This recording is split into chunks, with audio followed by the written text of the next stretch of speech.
விளையாடி 20 வீடியோ என்ன பண்ணும்போது நம்ம எல்லாருக்குமே தெரியும் ஐபிஎல் ரொம்ப இன்ட்ரெஸ்டிங்காக போயிட்டுருக்கேன். அதுலேயும் நேற்றுக்கான மேட்சான எஸ்ஆர்ஹெச் சிஎஸ்கே சீரியஸ் அந்த மேட்ச் ரொம்ப நல்லா இருந்துச்சு. அதுக்கு முக்கிய காரணம் என்ன அப்படின்னு பார்த்தீங்கன்னா சிஎஸ்கே அந்த மேட்ச்சில் ஃபஸ்ட் பேட்டிங் பண்ணாங்க. அதில் சிஎஸ்கே பக்கத்தோட பெரிய பாசிட்டிவ் என்ன அப்படின்னு பார்த்தீங்கன்னா டேனியல் மிச்சரோட ஃபார்ம். ஆமாங்க, சீரியஸாக ஒரு டேனியல் மிச்சர் சூப்பராக ஆடினார். இதை பார்க்குறதுக்கு ரொம்ப நல்லா இருந்துச்சு. ரொம்ப நாள் கழிச்சு டேனியல் மிச்சர் ஃபார்முக்கு வந்திருக்காருன்னே சொல்லலாம்.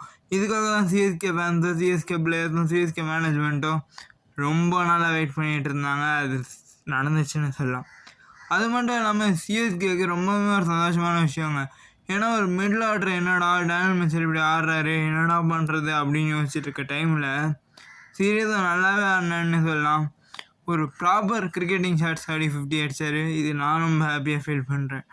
அது மட்டும் இல்லாமல் சிஎஸ்கே பக்கத்தில் உள்ள இன்னொரு பாசிட்டிவ் என்ன அப்படின்னு பார்த்தீங்கன்னா சிவம் துபே. ஆமாங்க, சிவம் துபே சீரியஸாக ரொம்ப சூப்பராக ஆடிக்கிட்டு இருக்காரு.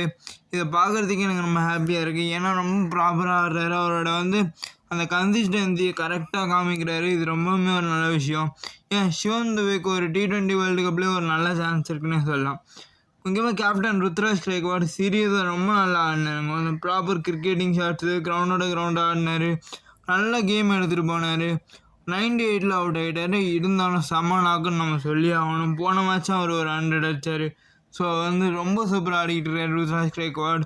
அது பெரிய பாசிட்டிவ் சிஎஸ்கேவை பொறுத்த வரைக்கும். அது மட்டும் இல்லாமல் தோனி கடைசியில் 5 runs 2 balls அவரோட கான்ட்ரிபியூஷனை அவர் கொடுத்தாரு.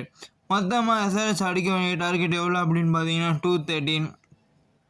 எஸ்ஆர்ஹெச் எப்படி அதை அடிக்க போகிறாங்கன்னு பார்க்கும்போது எஸ்ஆர்ஹெச்னால சீரியஸாக அடிக்கவே முடியல. சீக்கிரமாக அவுட் ஆகிட்டேன்னு சொல்லலாம். 134 கால் அவுட். எப்படா எவ்வளோ சீக்கிரம் அவுட் ஆனாங்க அப்படின்னு பார்த்தீங்கன்னா எல்லா பேட்ஸ்மேனுக்கு ஸ்டார்ட் கிடச்சிது. பட் யாருமே கன்வெர்ட் பண்ணல. மார்க்ரம் மட்டும் தான் ஒரு 30+ அதை கன்வெர்ட் பண்ணார். மற்றபடி யாருமே சரியாக ஆடலன்னு நம்ம சொல்லி ஆகணும். இதனால சிஎஸ்கேவோட நெட் ரன் ரேட் எங்கேயோ போயிடுச்சுன்னு சொல்லி ஆகணுங்க. அது மட்டும் இல்லாமல் பாயிண்ட்ஸ் டேபிளில் சிஎஸ்கே 6th பிளேஸ்லேருந்து 3rd பிளேஸ்க்கு போயிட்டாங்க. இது ரொம்பவுமே நல்ல விஷயம் சிஎஸ்கேவை பொறுத்த வரைக்கும். அது மட்டும் இல்லாமல் எஸ்ஆர்ஹெச் இதுக்கப்புறம் எப்படி ஆட போகிறாங்கன்னு பார்க்குறதுக்கு இன்ட்ரெஸ்டிங்காக இருக்கும். ஏன்னா எஸ்ஆர்ஹெச் சேசிங்கை பொறுத்த வரைக்கும் ஒரு ப்ராப்ளம் இருந்துகிட்டே இருக்குது. அதை எப்படியாவது சார்ட் அவுட் பண்ண போகிறாங்க நம்ம பார்க்குறதுக்கு ரொம்பவே நல்லாயிருக்கும்.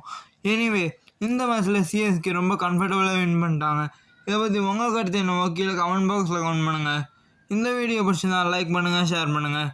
ஏஜே கிரிக்கெட் அப்டேட்ஸ்க்கு சப்ஸ்கிரைப் பண்ணுங்கள். By guys.